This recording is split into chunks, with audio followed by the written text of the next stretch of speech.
Okay. Okay, call the meeting back to order, and we're live. So welcome back to the public for those of you who are watching. Okay, so now we're going to have a workshop on the submissions policy. We have Shelley Jo Bronwyn and Simon will take us through that. Over to you. Thank you, Mr. Mayor. So this workshop is really to take you through this draft submission policy.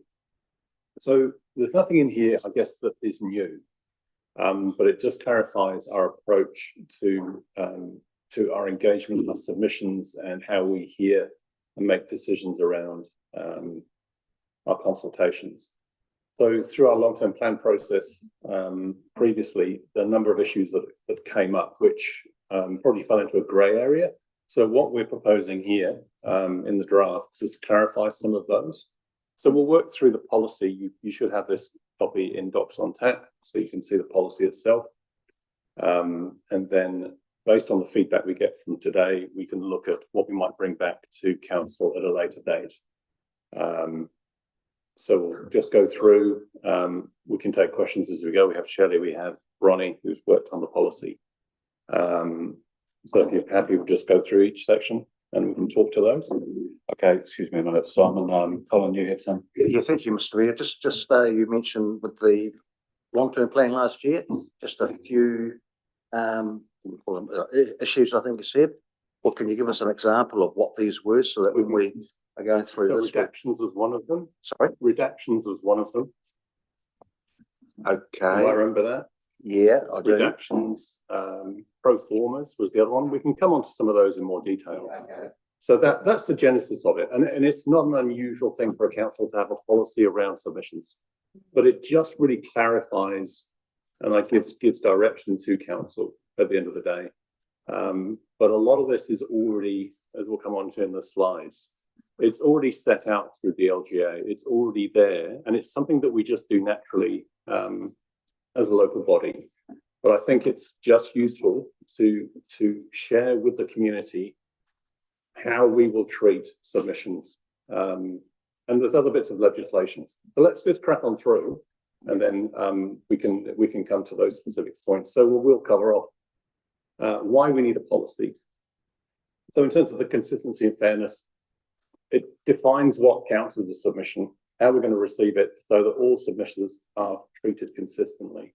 It's transparent, so it sets that clear expectations of how we're going to record, summarize, and present back to the table for governance and protects that process integrity. It also reduces our risk. So it makes sure that the practice that we're actually following meets legislative requirements and reflects best practice. So if we move on to the next slide. So there's obviously a context to this, which is set out in legislation. So under the LGA, obviously that sets out how we engage with our communities for things like the long-term plan, as does the Reserves Act and other legislation. But there's some other key things as well, like the Public Records Act talks about how we have obligations to create, retain, and manage those official records. So submissions are treated as official records. Privacy Act is another key one, because when someone makes a submission, it's treated as a, and we must respect it as a private submission, and we must maintain that transparency. And it's really important we handle that so it meets the PRA legislation and LGOIMA as well. So this is all about how we support public access to information held by council.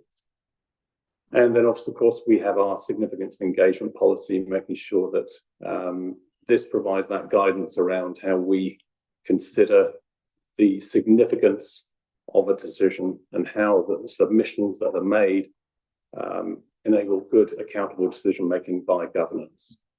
So there is a legislative framework that we're responding to. So if we move on to the next slide around the purpose, scope and principles. This purpose of it really, as I said before, stipulates how we're going to receive, manage, and present formal submissions. So make sure that the community views that we have received are captured accurately and considered alongside any technical advice. It could be legal advice, policy advice, any statutory requirements. The scope of it is very broad. So anything long-term plan, annual plan, policies, bylaws, any statutory or non-statutory consultations where we're inviting submissions. The thing it doesn't include is submissions under the Resource Management Act. So that has a separate statutory process. Also petitions, complaints, service requests, all those are dealt with separately. And so why does it matter? Well, it helps you as a governance board distinguish what's formal decision-making inputs from supplementary feedback from the community. So it helps you reduce that ambiguity so you know how you're making formal decisions as a council. Next slide, please. So in terms of the key policy principles, they're all listed there. I guess they're all pretty self-explanatory. Let's just move on to the next slide. We've already talked about some of those. So in terms of public availability and redaction, this is something that did come up through the last long-term plan. So all submissions, as I said before, are treated as public documents, and they may be published in full. We use names of the real person, the person who's submitting that, making that submission, but we do redact personal contact details. So phone numbers, email addresses, physical addresses will be removed before publication.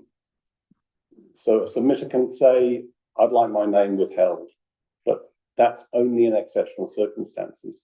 And they must make that request before we close the submissions. That personal information is collected and kept in line with the Privacy Act. And there are rules around how long we can keep that as well. We also have our own privacy policy as council, and we retain those under the PRA for a certain period of time, which I think is around 7 years. So we do have constraints, and it's important that we treat that information as formal council information that we retain and look after, and we protect it. Next slide. So who can submit? Basically anyone. So you don't have to be a ratepayer, you don't have to be a resident, you can make a submission from anywhere. You don't have to be of a particular age. So it could be a school group, it can be individuals, or it can be on behalf of an organisation or a group. And this is where we get into the idea of pro formas and how we deal with those, because they can be complex to deal with. The only minimum requirements that we have for a submission is that we have the submitter's name and at least one form of contact information. In terms of content standards, this comes back to what we might redact. So if someone is writing something that's offensive or abusive, if it's threatening, or if it's talking about individual councillors or staff, or as a body, then that could be classed as vexatious, and we might treat that as something that's offensive. So we would look to redact that. Currently, we don't have any guidelines around that, but it's a bit of a rule of thumb. Lengthy submissions could also be summarised as well, but generally that's not required.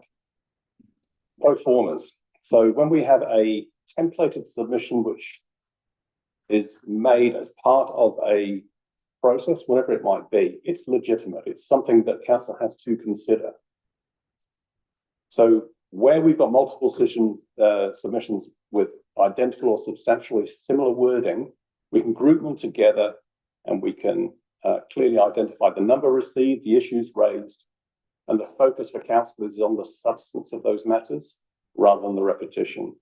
So we can put that in as a valid submission and council has to consider it. If somebody wants to withdraw that, withdraw a submission, they can do that as long as the consultation is still open. If it's after the consultation has closed, then that's up to council to decide whether it wishes to allow that to be withdrawn, taking into account what part of the hearing or deliberation process that it's actually in. Okay, Simon, Rosalie, you have a quick question? Yeah, just a quick one. On the pro forma, I fully understand what you're saying, but quite often a number of them will have comments or a specific point of view. Mm. So how will you take out the ones that have point of views opposed to just because Okay. quite often, you know, they take the time, they don't have the confidence of writing a full submission themselves. They go on the pro forma and write a comment or two, which is significant to those people most of the time. Mm. And I wouldn't like to think that they get ignored.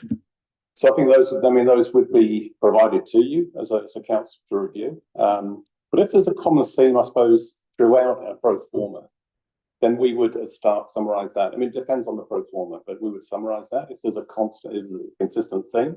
But of course, you've got access to all that information anyway. It's just how and it depends on a case by case, and the number as well. But of course we would. I'd like a clarification what a pro forma is, in that council puts the consultation document out and steers people into making the choices between A or B and nothing outside it. So council's consultation document itself is a pro forma, is it not? So when we're talking about pro formas, we're talking about things that are outside standard council documents. So something that would be submitted that might have various questions and answers on it. It could be a fishing group that says, right, we want to make it, or a dog walking group who say we really want a dog park, and so they put a submission in which says these are all the things that we think about a dog park, and here are all the data we've gathered, and here's it's almost like a templated submission, which we would then take and say, okay, so council, we've had a submission about a dog park. We had 60% of people who said it needs to be here, the other percent needs to be there. And so we present it as a summary to you. And it's how you treat that, it's how you consider that in scope of, is it something you're consulting on? Is it something that is actually outside of it? But it's, of course, part of your conversation that you have with the community with your annual plan. So this is trying to give you some guidance about how you take that information and then how you might hear it. So in terms of pro formas, that's what it is. I don't know, Bronnie, would you add anything to that? Yes, I mean, that's true that we have a submission form, that's the formal thing. Majority of our submission forms and consultations, I was just looking at our latest one, is there is room for further feedback. So we encourage you to comment on any other part of the draft annual plan 26, 27. So there's always that opportunity within council's own submission form. Thanks, Bronnie. Yeah, Tony. I would object to that in that last. Can we come back to you? Can we just go to Tony for a minute? We'll come back. Well, it's a follow up from this, and that I'll come back to you next. Okay, thanks, Paul. Tony. So my question is, when does a pro forma become out of scope? When someone does an alternative pro forma and doesn't provide the information that sits along with the consultation document for submission, how do you judge that? And yeah, is this a part of this policy? I guess out of scope submissions, whether it's pro forma or something which is out of scope, as we would term it, that might be something which could be something which I don't know, might be in a different year of the annual plan, or it might be something which actually is beyond council's control. So it could be something which is I'm trying to think of an example. Something which is maybe more of a service request, something which would be any idea, team, about other out of scope? I'm trying to think about out of scope examples. Out of scope of, I mean, because annual plan is everything, isn't it? So it's really, it could be anything. Yeah. For example, when we're looking at reserve management plans and somebody brings up their drainage issue on their property, that would be out of scope. But the draft policy at the moment, we would refer it to the relevant a section of council who would then deal with it on that basis, that was the complaint. But it would be very difficult to say that was within the scope of the reserve, Knocklewall Reserve. But what you're saying, Brodie, is that, you know, all information that comes in is going to be looked at and it's going to be assessed and a decision made. Every single one, even the pro forma ones, will be, each individual one will be looked at, and if, like Rosalie said, there's another comment on it, then that will be put to one side and that will be dealt with. Or it could be something outside the scope that someone just pointed out to me as well. You could be something about a cell tower, for example, which is outside your scope of what you're consulting on, or in fact your powers to do anything. But it's something you would note, but maybe, but it's something that you do that's been part of this consultation, but it's outside the scope.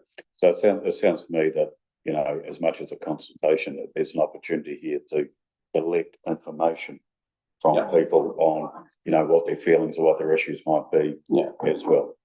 Yeah. Paul.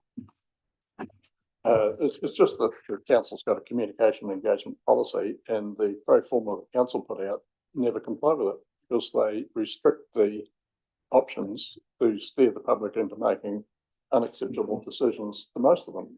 And I've been out and communicated with as many as 500 people that have said exactly that. I'm sorry, I'm going to point of order because you've said this several times that you've communicated, but you communicated about something that wasn't, we don't even know that what you said to the public was factual. And it does my head in that you bring that up because we don't know what you were telling the public was actually the correct information, Paul. So to carry on, the form they put in, they read it as they read council's pro forma, and they tick the box if they tick council's pro forma. But with council's decision, you'd have a situation where you can have fruit trees, or you can have native trees in the square, but you can't replace like for like. So someone has decided that we're going to change the flavour of the trees that go in the square. With the separation of stormwater and wastewater, there were two choices. It could be paid for by everybody in the whole district, or it could be paid for by everybody in Cutters Beach and Westwood. But there's a legal requirement that people don't put their stormwater into the sewer, so they could get a notice to say, fix it yourself. Can I ask a question on that? They're steered away from other options, and that should never happen. I'm the new boy on the block, of course, but picking up on what Paul's saying, Simon, is that when the plan goes out for consultation, it's already gone through a workshop or a number of workshops and has come to the table. So what I'm struggling a little bit with, Paul, is that when it goes out there, it's already been agreed at the table that that's what we're going to put out there in public. I understand where you're coming from, but sitting here as a councillor, you have the opportunity at the meeting to have your say and sign off or not. If the council passes, then that's what goes out. Am I correct? That's correct. And also that there is nothing, that the way that the form is designed is to allow feedback on anything. And we make it very clear when we do our, once we've been through the workshops, council signs off the approach and the question we're going to consult on in terms of a key consultation item. There may be other things that we haven't thought of as a council, staff and elected members included. So there's nothing to prevent somebody making a submission on that and council considering it, because you will receive everything. It's not like we are filtering out things that don't fit our worldview. This is something which is for council to consider, and that's the challenge with this. And so this tries to give you some idea, but what I'm reassuring you is there is nothing that is excluded. It is just presenting it to you. Council then has to decide what to do. I can see there's nothing excluded, but when you've got two boxes of tickets, you have a third there saying other, so people can write what they want. People can do that within the form. It's always saying, do you have anything else you'd like to say? And that's the key thing. So we could, but there's, so there is nothing to exclude it. So within the policy, can we have it that the submissions process abides by the council's communication and engagement policy, because it says it quite clearly in how the submission process should start off with the. Well, if council's got a submission process, then what they put out there should comply with that. Councillor Hawes.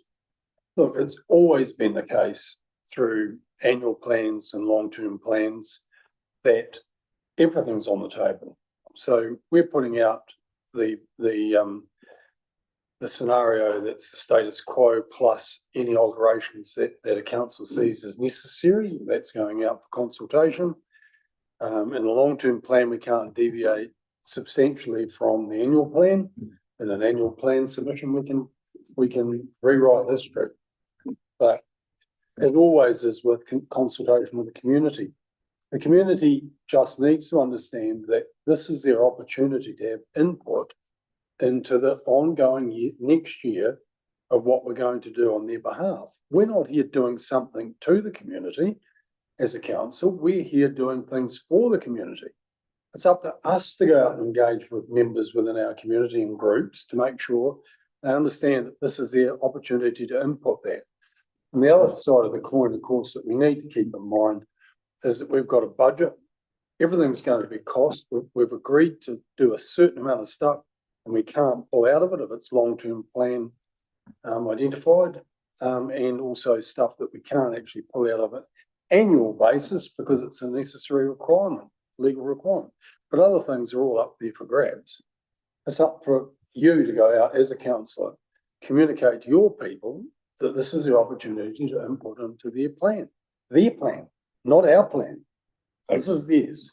Thanks. We've got John and then we've got Phil. Yes, through the chair, just one thing, just to the councillor's point there around the long-term plan, just so that everyone around the table is aware, when a consultation document is done for like an LTP as an example, you have to give options. You've also got to give impact and rates based on the Local Government Act. So it's not like we could give 10, 12, 15 different options. There has to be an impact, and then that's why there is obviously a decision made under the LGA. So it's just so everyone knows that's why we give options, and we've got to give the impact and rates. So it's not like there's certain things that we're not able to do, but that is something we absolutely have to do, and we've got to provide options to the community and the public. Thanks. Phil? Yeah, very good explanation, John, and sort of back to this morning earlier today when Jess was presenting options to us. You can't cover everyone. Look, I've got a very specific question, and it's in regard to pro forma submissions and when they can be considered as individual. So I clearly get it that, you know, someone's sitting there somewhere and there's a typed out form. This is what I believe council should do, sign it and, you know, send it in. That's clearly an individual submission. What happens if there is there's a proposal or a submission, and then people are asked, if you agree with this, sign it, and it could have 20, 30 signatures on it, but it comes in as one document. Is that 20 or 30 submissions, or is that one? What do you want to comment on that? Yeah. So if we're talking about this is the same form. It's just printed, it's photocopy, but they've actually put that many number of names on it. No, so it's one. Someone's gone out. Yeah. And it's It's like a petition one almost. submission with 30 names on Yeah. it. One piece of paper, 30 names. Yeah. That would probably be considered as one submission. Yeah, okay. I suspect. And the way around that, Bronnie, is to do what? Is to photocopy individual copies and to get people to sign each one. Okay. Yeah. Okay. Thank you. Thanks, Phil. Tony? Two questions, but that was great. So I was about to ask that because it's sort of coming up in my realm. That's good top advice. I think I didn't quite capture what I was trying to ask in the last question around pro forma. And I can relate to your submissions that you did, but that you stood in around town and gathered information pro forma on submission. How did we deal with those? Because that was a question that I wanted to ask, because you didn't supply any information with that. So when someone puts a submission in, they read the draft plan and then they put a submission in. If you're standing there with pro forma submissions with different things on it that aren't in relation or aren't relating to the plan, how do we take them on board and class them as submissions? Because that's what I found extremely confusing. 'Cause I don't know what information they were supplied to make those decisions that you had on that form. So what's your comment on that, Paul? Because, I mean, that's a good point, that, we need to get our head around. Yeah. Well, any submissions I've been part of, photocopying and collecting were items, as far as I was concerned, were part of what could be considered in an annual plan or a long-term plan in the case of the last year's one. I don't know They what- were I don't know what submissions. I think what Tony's, asking, they were submissions to introduce something new or based on what was in the plan. No, I didn't see that there was anything new. What topics do you see were not something that shouldn't be continued? Addressed? Do you want your rates to go up? But then there was no information to require the information on why the rates were adjusting. That was one thing that I had real issues with, because, like, you know, everyone's going to say no, but then what is the information there to, what are they going to lose? Did they have the information there just to consider? This is why the submission documents are tied to a draft plan, so people can actually get the information, weigh it up and go, yes, no, or give an educated alternative. Well, we're going to have a rate increase this year aiming at, what is it? 4.4, is it? Yeah. 4.4. So what are they going to gain for that? Has that been? Well, maybe, are you going to stand at the shops in this next, until the 5th, and with the. Point of order, Mr. Mayor, submissions? this is going nowhere. We know that costs are increased. We know that we're dealing with every year cost increases, so rates are always going to increase. Can we just, it's not really relevant. Okay, thank you, councillor. I agree with that. The other comment that I make too is that, as we're going through the process and what's going out to the public, has been debated and been agreed around the table, and at that point it becomes a collective decision and responsibility, once it goes out there. Where are we at? Councillor Webb? I guess for me is that in the past we've had low submission rates, so surely we should be looking at how do we improve the amount of people that are actually engaging and submitting, instead of narrowing down the ways that people can submit. We want to make sure that people are submitting, more people are submitting and making it easier. And for me, a submission should be, you know, on any kind of piece of paper. It doesn't matter if it's not on the official form, as long as they're getting their information to us and we are making sure that all submitters are heard. Like, I think we're spending a lot of time on these technical things when we should be looking at the bigger picture. How do we get more people to engage and submit? That's, I'll come back to you, Dave. So just on Linda's question, Shelley and Bronnie, do you have any comments or view on how we might do better in terms of gaining those submissions this time around? Is there any strategy that you've got in place? There is definitely a strategy in the engagement team, and they have a large portfolio, I guess, of ways to engage. John, are you more up to date with that? Yeah, thank you, Bronnie. Yeah, I've spent quite a lot of time over the last couple of weeks with the comms engagement team, and it's safe to say to back up Bronnie's point, they've got a really structured approach as to how we do it. I think we've got multiple articles in the press. We've got many social media posts that you'll see in the coming weeks. We've obviously got the drop-in sessions starting tomorrow up in Karamea. I've got one in Westport next week, one in Reefton the week after. I think it's a challenge for everyone around the table that when we move into a long-term plan, and in general terms, it's unfortunately a bit systemic to local government. Getting people to submit on annual plans and long-term plans, you'll find that the results across the country are not very good. However, when you look at our local body election, we did get a good turnout in terms of councils our size. So that's a credit to the team, and a credit to all the campaigners as well. But it's something we talk about at length with Chrissy and Shelley's team, that we absolutely, Linda's correct. We want to see more numbers coming in. we're trying many different mechanisms. We took on board the points that was made last year about what didn't work. And hopefully this time with the setup of what we're doing at the info evenings over the next kind of few weeks, that might make a difference. Hopefully, fingers crossed it does. And I have to say that certainly for that team, they are very focused on getting numbers up and getting the message out there. So fingers crossed we see the results of that.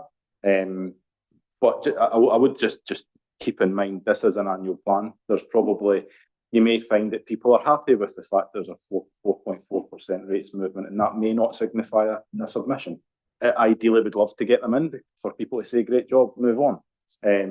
But we also need to be realistic. I think that the chances are the long-term plan next year will have, I would imagine, a few consultation topics and stuff that people will be really interested in because it will have a big impact on them, I guess.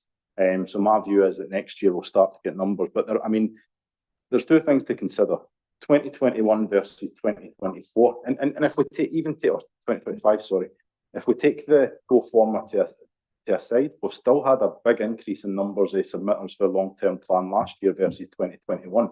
So we are seeing movements every year, and hopefully that can continue over the coming years. But to answer the question, in short term, we're doing a lot of work internally to make sure the message gets across. Thanks, John. Councillor Hingston, and then Shane. Yeah, I'd just like to speak in support of what Linda said, and that we certainly need to get more submissions in. But I would add to that we need to make sure that quality as well. And you don't get quality from a submission that says, oh, this is a crock, we don't want this. You get quality from, this is an issue, this is why it's an issue, and this is what I suggest we do about it. So the more submissions we get in and the more qualitative submissions we get in would be a good measure of effectiveness. We've got Shane and then we've got Phil. I guess for me, we might not, but the one thing we're consulting on, which is the outlets and the stormwater, the pumps, is we want feedback on that. That's a difficult decision for us to make around the table without public consultation. And so it is important that we do get, and particularly from those people that are, If I just add one thing, Mr. Mayor, to what the deputy is saying, that is one part of the consultation, and it's a main consultation item. We have had a really positive response in terms of views on that video, so that's a really good message. In the first couple of weeks of the submission periods, we don't tend to get a lot of feedback. It's normally people are weighing up what they're going to say. Hopefully we see things coming in the next couple of weeks, but all I can tell you is in terms of views and engagement, that's a really strong item, so that's a good thing. So that's a good start. Phil? Yeah, thanks, Mr. Mayor. Look, I think we're getting confused between two issues here. We're talking about the policy. I'm looking at the policy in front of me now, and I think it covers just about everyone's thinking about how they can be made, how easy it is. I'm liking what I'm seeing. Alternatively, involving our community and getting involved in the process, that's a separate issue altogether. And it behoves us all to go out there and do what we can to see that feedback is, at max we can encourage. But in terms of the policy itself, which is what we're sort of looking at the moment, I like it. And I think it pretty much covers everything that any of us here this afternoon have said they'd like to see.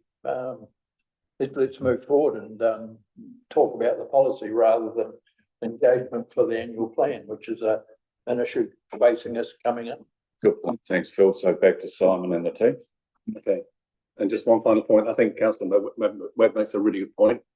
A submission can be anything as long as it has some commentary, a name and contact details. It can be in the back of an envelope. It doesn't matter. It doesn't have to be on our form. It doesn't have to be in any particular format. It just needs to be, it can be an email. It just has to have contact details, a name, and what you want to say. And I think to John's point, we are trying different things, and the animation that we've got explaining that key consultation item, I'm really proud of the way the team have done that, because it is an awesome way to tell a story, a fairly complex story in a very graphic way that is understandable by, I think, majority of people who look at it. But it's an ongoing challenge. We have to evolve and adapt for each consultation. And what you're talking about there, Simon, that was prepared by BDC. That was done in-house by the comms engagement team, working really closely with the infrastructure team. And it, you know, it is about conveying complex engineering story in an easy to understand way. And they've done that, I think, exceptionally well. Okay, so I think we were talking about pro formas. We've talked about withdrawing submissions out of scope and late submissions. So we're on to hearings. So obviously once the submissions process has completed, we go through that hearings process. So submitters can appear in person or in video, and they can be live streamed or recorded. And obviously people who make submissions need to be aware of that. They can speak in person or online, and you obviously, as an elected body, get to ask questions to gauge your understanding, clarify key points, challenge in a respectful way.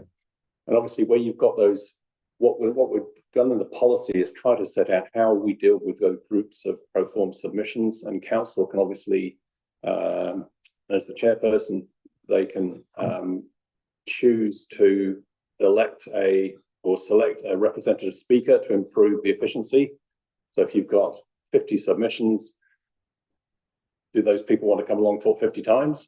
Or do you actually say no? For this kind of submission, we're going to select maybe a couple of people to come along and talk to them, and stick to the standing orders in terms of how you might make the meeting go efficiently through. And finally, I think we're looking at the decision-making part, which is making sure that the decisions that you're making are transparent and informed. So you'll get all of those written submissions and a summary of the submissions to assist you in your decision-making. We will, as staff, add our own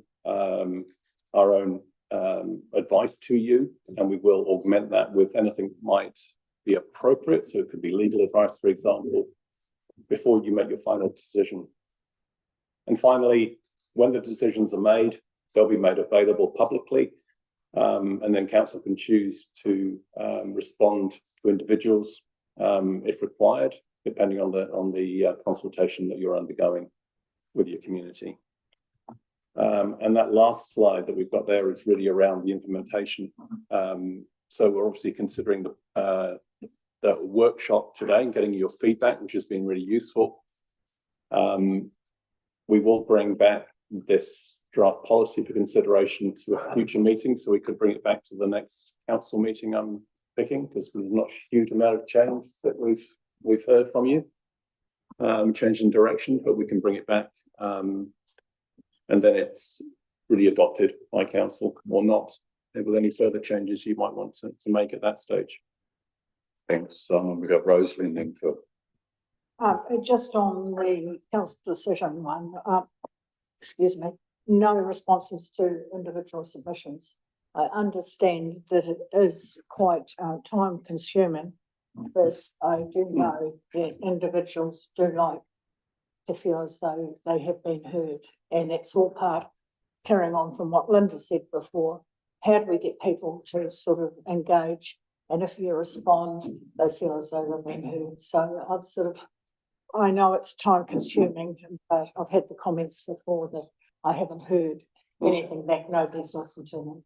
Right, I'll clarify that. Oh, Can I just say that every submission it does get a response back to say thank you for your submission. Okay. Yep. Thanks, Bronnie. Yep. Phil? Yeah, so question also in relation to the decision making process, a summary of submissions will be presented to council to give council that review.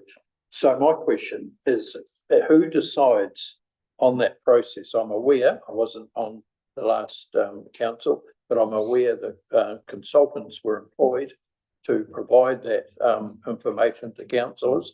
I understand in some cases at a considerable cost, where maybe the councillors were quite happy that they actually did that interpretation themselves and that money wasn't spent. Who determines how that is to be provided, and particularly if it's going to be it's at a cost to council? Yeah, thank you, councillor. I'll take that one if the ladies don't mind. In terms of the long-term plan, all the work was done internally. There was no consultants taken on to provide that feedback to the. So I'm not talking about the long-term plan. I know, I think I'm correct in saying that was it around the solid waste thing? Yeah.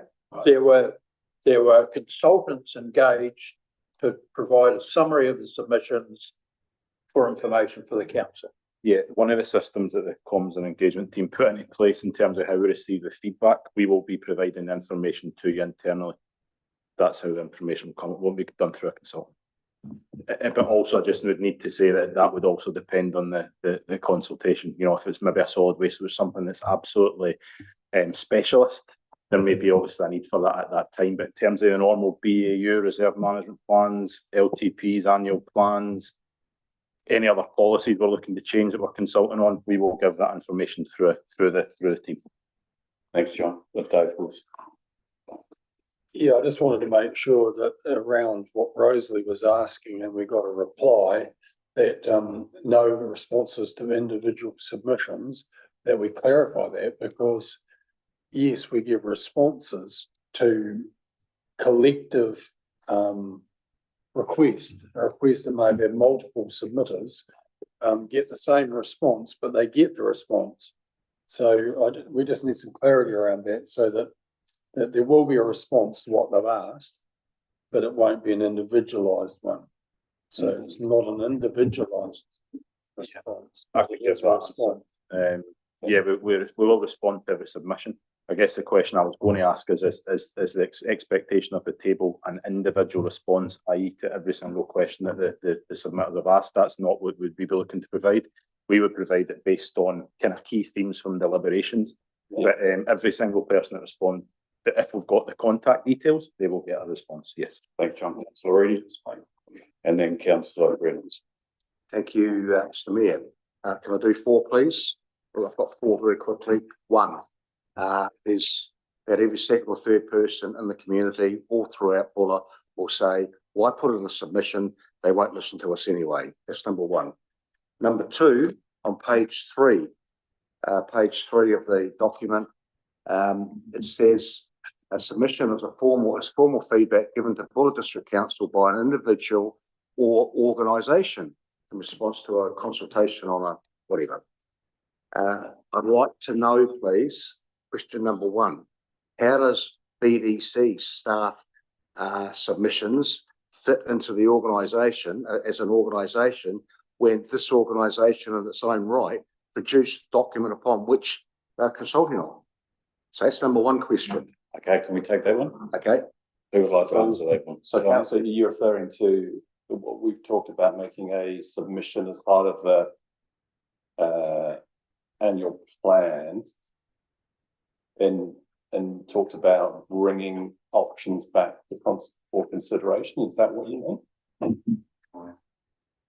No, what I'm referring to is consultation I have heard, and it's happened not last term, but the term before, where staff, BDC staff, put in submissions after the fact, of course, saying, well, I understand this time round there's going to be some staff submissions. I've heard it. A couple of two terms ago, they actually put in a submission after the rates had been struck, almost the percentage increase, and they said, "Oh, we'd like we've under calculated the our pay. We'd like more," and it got voted on. So the point I'm making is, why would staff, BDC staff, be able to make submissions when they have already been part and parcel of the preparation of the document? Councillor. Simon. If I understand the question correctly, and I'm still not sure I do, sorry. I think so when we talk about making a staff submission, so when we talked before about in our workshops, we talked about the rates being at 4.4% currently as an average. But we're highlighting to you, I think we did that through the previous workshops, there are risks associated with having a rate rise that low. And so we will, as part of the deliberations, bring back a report to you. And we've termed it a submission, which I don't know, it's maybe misleading, I think. But it's a report to you to say, one thing you could consider is this, if you wanted to mitigate some risk, but it would mean a rates impact.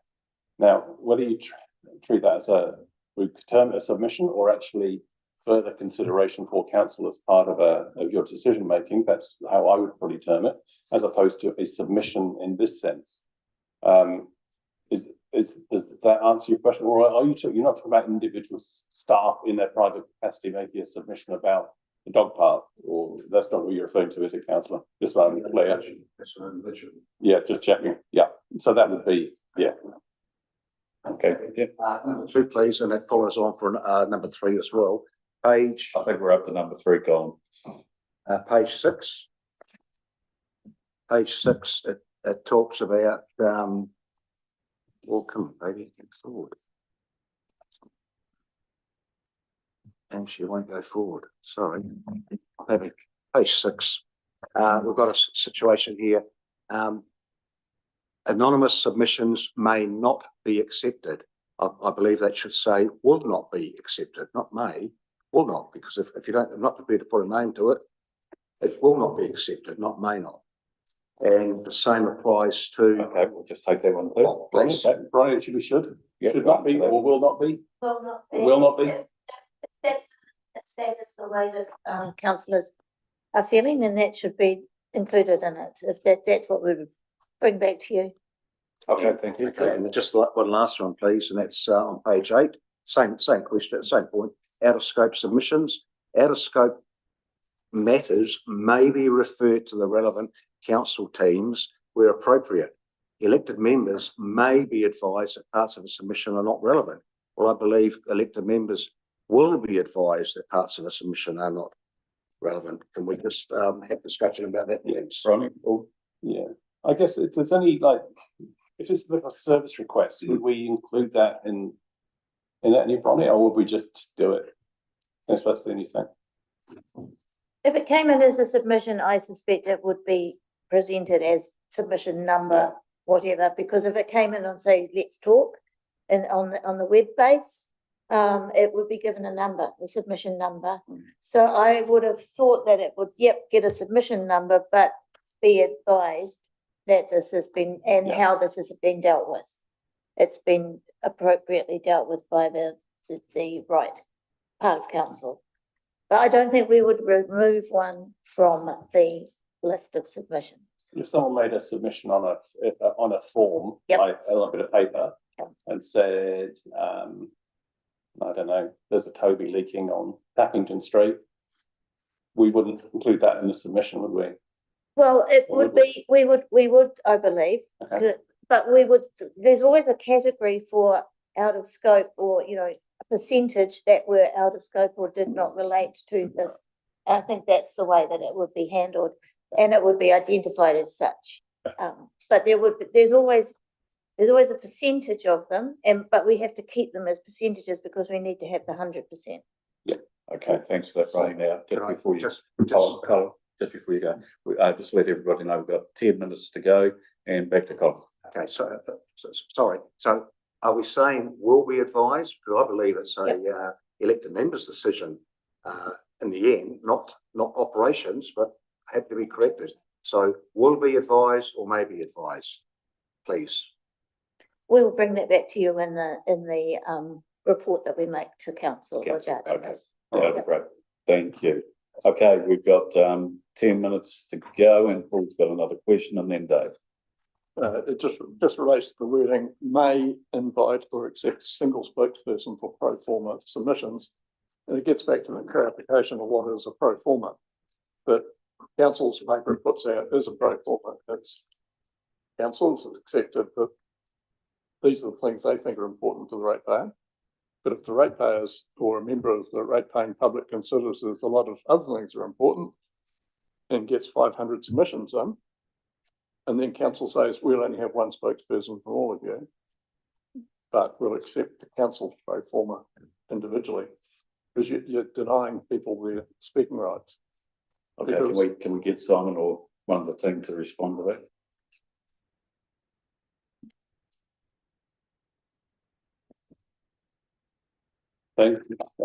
I mean, in a situation where you had that submission last time, pro forma submission, I think there was a request made to speak to each one for 5 minutes, which would have been, how long was it? 4 hours?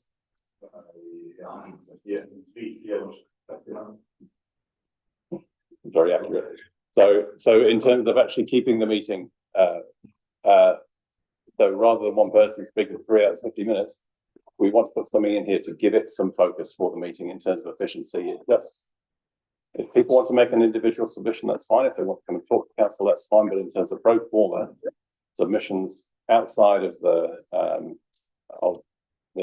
consultation items that we've specifically asked for, that's what we're proposing to put in the policy. Okay. Hang on. Object for the laugh, because it's a person's individual. And it's not to undermine to individuals. speak. It's And if they want someone to speak for them, obviously the person's not going to speak on the same thing and repeat. But this is the point of the policy, I guess, is the 3 hours and 50 minutes. Is that what the council wants to do? If council wants to do it, then that's how we can do the policy. Okay, so that, let's leave that with the team to come back, with a recommendation, because we're talking as council here, not as individuals. Dave Hingston and then Phil. Sorry. Because it's a really relevant point. Okay. So, and I'll use the example when I was on previous council and we were looking at a draft local alcohol policy, and the local distilleries were just, they had these tear off sheets, sign this, you go in for a beer, you'd sign it. They all came in, there was hundreds of them. There's no way that every one of those persons who signed that piece of paper should have been given speaking time. They should, exactly as this describes, select some people to speak on their behalf. It would have been a ridiculous outcome to give them all speaking rights. Thank you, Dave. So this is it might be a newbie question that could be answered very easily, but in the instance where a councillor, one of us, wants to represent a portion of the community and speak on their behalf, is it right and proper that they should do so? First question. The second one is, if they have a conflict of interest, i.e. say we're discussing something about that you're a member as a trustee on a board or has a conflict of interest potentially, so they're going to be out of the vote, can they go on the other side of the floor and be part of the submission process? It does come up quite frequently, actually. And I would say you need to make that decision as to whether you're conflicted or not. But I would suggest, in order to keep it clean, I would probably advise you to not make a submission as an individual councillor. It has caused issues in the past. Okay, thanks for that. Now we've got just a few minutes left. We've got 5 in fact. So we're going to go to Dave Fors and then back to Simon. Just as an example, we'll go to a Ngangahua Community Board, and in the past, when the Community Board has made a collective submission on behalf of the community, the 2 council representatives have usually made a choice. One of them will, if it's needed to help the rest of the crew form the submission, then they'll do that. The other one will stand aside because and then carry on with their voting right. And the one that helped out usually stands back and declares an interest that they've been involved in that process. So we've always kept it clean through the process by doing it that way, stepping outside of a submission that might then remove the ability for you to vote. Okay, that's a wrap on the questions, and we'll hand it back over to Simon and the team to conclude. Thank you. Thank you, councillors. It's been really useful. We've got some good feedback. So we'll go back, prepare a report and bring it back to a council meeting in the future, hopefully the April meeting. Thank you. Well, that concludes the submissions policy workshop, and we move on to the final workshop of the day, which is the reserve management plans. Who's going to lead that for us?